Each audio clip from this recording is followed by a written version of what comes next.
Hi, I'm Jennifer Tyner. I'm the lead care manager here at Aging Outreach Services, and this is All Things Aging. And I'm Amy Ferris, editor of Outreach NC, which is our monthly publication.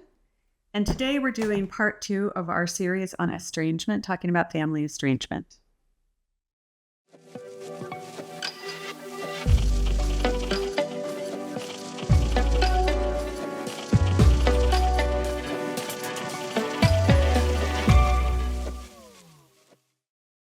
So welcome back, Jennifer. Thank you for having me. So in the first segment on family estrangement, we talked about kind of what it is, how to define it, and how it shows up in families, what the reasons are, etc. So today I want to talk about how it affects the different areas of our lives, because we talked about how it affects multiple areas. Right. Oftentimes in counseling, I talk about the 8 areas of wellness. So I'm going to go through the 8 areas, and I want you to just tell me how family estrangement affects each area. Okay. So the first area is emotional wellness and health. So emotionally, it affects, I think that's the biggest one that is affected by family estrangement because it is a form of grief. Mm-hmm. So they actually go through the stages of grief, the stages of estrangement, but it's very emotionally driven. The whole process is often those people are suffering from depression, isolation, shame. Oh gosh. Shame's huge. That word, we hear that word a lot. They're ashamed of what their situation has come to, and the fact that they don't have a relationship with their families. But I think emotionally, there's so much hopelessness involved in that situation.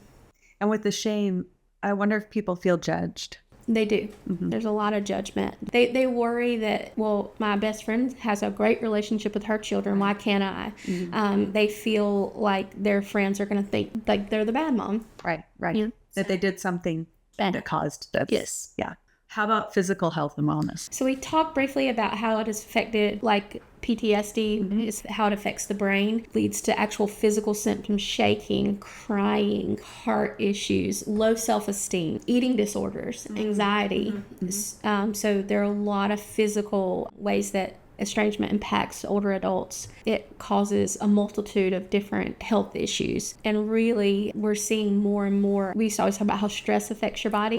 Right. So really, now we're really focusing on how all kind of mental health things are affecting your body, and estrangement really has affected a lot of older adults. And I imagine that if you already have a health issue, like a chronic health condition, it exacerbates. It could, yeah. It does. It can really make it worse. How about financial? Financially, we're seeing a lot of no longer taking care of your loved ones. So if you thought your whole parenthood, when I age, I'll have my family there to help care for me and be a part of my life. And now they're not there. So you have to hire somebody or find somebody that can help care for you. There's a lot of back and forth in families when there's an estranged child, what to do with your money, like once you're gone, financially, like, are you going to still leave money to the adult child that you're estranged from, and how does that affect your relationship with the child that you're not estranged from? And so there's a lot of financial. It also, because of that isolation, we're seeing a lot of older adults being taken advantage of by other people because their adult children have been saying, well, that's a scam, Mom, that's a scam, and Mom believes that this is her new love or whatever. And so a lot of times they're being scammed, and so that of course affects them financially. Wow, it's complicated. It is very. Yeah. Spiritual health. It makes you question like everything that you believe in. People are very spiritual, religious. Why would God let this happen to me? What did I do wrong? Where am I going to go from here? My children are my world. I've built my whole life around them. What do I do from here? So spiritually, we're seeing a lot of, there's that loss and that disconnect again. You feel distant from your spirituality. It must be hard to know what to latch onto or where to find comfort. How about environmental, like where people are living, spending their time? Again, that's the loneliness piece, because you feel lonely. You're lonely physically and emotionally. The lack of your grandchildren being in your life, so it changes your environment, changes the people you surround yourself with, how you go and interact with people, like where you want to spend your time. You don't want to spend your time with all your friends and their kids because they're not around, or you don't want to go to grandparents' day at school, or you're not allowed to go to grandparents' day at school. So environmentally, it changes. It affects the whole family unit, really. And it must be hard to know how to plan for the future Do you have a big house where all the grandkids are coming? Do you downsize and go to a condo? Sure. Things like that. Yeah. How about professionally? Well, most of our clients are retired, but those older adults that are still working and they're estranged, they have a hard time focusing, because you're so distracted by the loss and the grief and, everything that you're going through. You kind of feel like you don't fit in anymore because you don't know who you are anymore. But that lack of focus, the depression, the physical health, you're missing work, you're going to doctor's appointments. So professionally, it can affect you tremendously. And intellectual, it would be the same. Yeah, it would. Yeah. And it makes you question your relationships. And so I feel like that's an intuitive thing that we intuitively know how we're supposed to be in a relationship with somebody. We feel that. And then you start to kind of question, what you did wrong, like, what choices you've made, and how those boil down to intelligence. Did you do something? And I imagine you spend a lot of time researching, how can I help? How can I repair this? Especially if a child is struggling with addiction or some kind of issue that's creating a disconnect.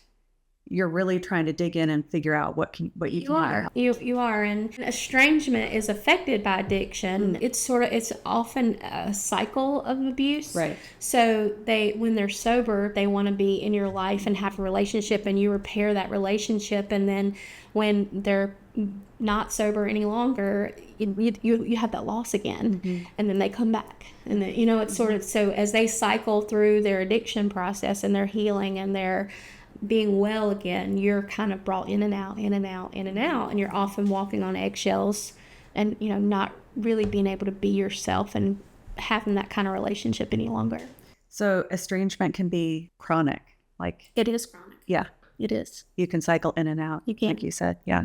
How about social? This must be a big one. It's a very big one. Again, go to the withdrawal, the isolation. I mean, it affects you so much because you want to feel like you were. You want to be in those relationships. You want to attend your grandchildren's ball games. You want to have Christmas dinner with your whole family. One of the things that we don't talk a lot about is you no longer are trusting of relationships. Your relationships, you question them all. If you think, if my adult child can walk away from me, so can my best friend, so can my spouse.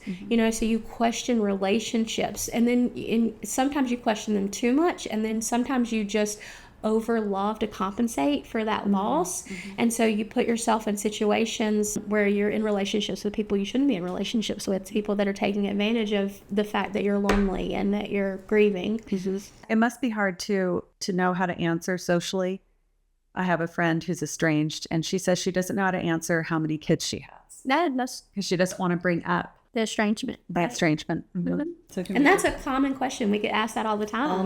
All the time. Like, how many kids do you have? Where do your kids live? Yes. How many grandchildren do you have? The population that we're working with a lot, it's often, how many grandchildren do you have? And where do your grandchildren live? And you're right. It's a tough conversation to have. And it's one of those you don't want to have. Right. You don't want to have to say that to anybody. So I imagine you're avoiding social interactions, especially with new people or people you might know who know your children. And you don't want to have to answer those questions. Right. And again, because you feel judged. So again, all areas of life. Yeah. What are some tips or tools that can help either mitigate the harm or help people deal with and process estrangement? One of the first and most important things is to have that conversation, to talk to people about what you're going through. Make sure that they know that's why you're withdrawing, you're isolating, that you don't feel welcome, you don't feel comfortable any longer. And if you're comfortable with the why, have that conversation so that you don't feel judged. You don't feel like they're thinking you're the bad mom. So initiating that conversation is huge in the process of trying to mitigate any harm and any other relationship issues. Allow yourself to grieve. Remember that you really, truly have a loss and that you're going through the grieving process. Allow that to happen. Remember that the world needs you. To make yourself a priority. We as parents don't do that enough. So we, again, build our whole world around our children. And, so it's time to maybe take a step back and remember that we're people too and that the world needs us. Exercise. It's a huge one. It probably comes up a lot when we talk about aging successfully, but just exercising, finding a way to de-stress, meditating, breathing exercises, whatever that might be, and be open to some support. Allow people to care for you. That must be hard.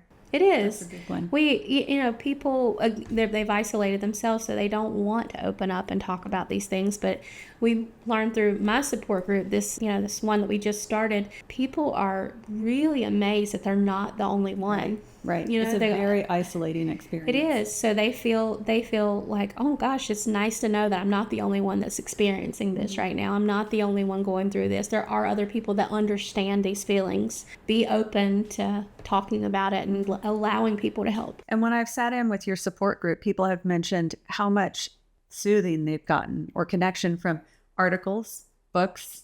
That's a good way to start. If you're not ready to talk to your friends about it or reach out for support in person, you can read a book about it or watch a documentary or read an article. Yeah. There are a bunch of support groups online that you can, so you don't have to actually be in person. You can actually do the support group online, so that can be helpful. Educating yourself is huge through this process about why this happened, how I'm going to go through this process, and what the outcome might be, and being open to the fact that there may not be a reconciliation. Like, what happens with your life after that? But yet, books, Finding Me, Losing Her and Finding Me was one of the best books I've read on this topic. Then there's, of course, Peak, which is what we surrounded the support group was about that book initially. We've kind of moved past that now, but Peak, it stands for Parents of Estranged Adult Kids. So PEAK, that's the name of the book. It's fantastic. It has some workbook tools and things. That would be helpful. It's a really great book. And then I highly recommend some journaling.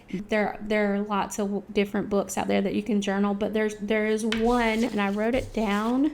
It's called How to Carry What Can't Be Fixed by Megan Devine, and it's just a workbook tool like that you can use to journal your experience, what you've been going through, and it gives you some prompts and things. So journaling, support groups, education's huge. And taking action, even if it's journaling, going for a walk, meeting with friends, instead of sitting and sort of ruminating, being able to take action and do something, even if it's just helping yourself feel better. That's right. What do you see in families who are able to reconnect? What do you see are the common denominators or the things that people are doing that allows that to happen? Being open to listening to both sides, really having a conversation about what happened, what got us here. It's easy to say, well, you're a drug addict or you're mentally ill or whatever. Those things you kind of know how to get to the bottom of. But it's those times where we don't know what's going on in their life. We didn't feel loved enough, but the parent felt like they loved you more than anything in the world,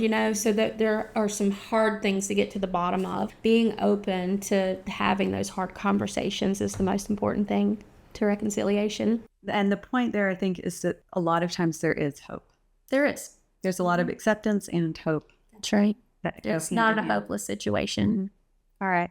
Thank you again for talking about a tough topic, but an important one. Yeah, thanks for having me.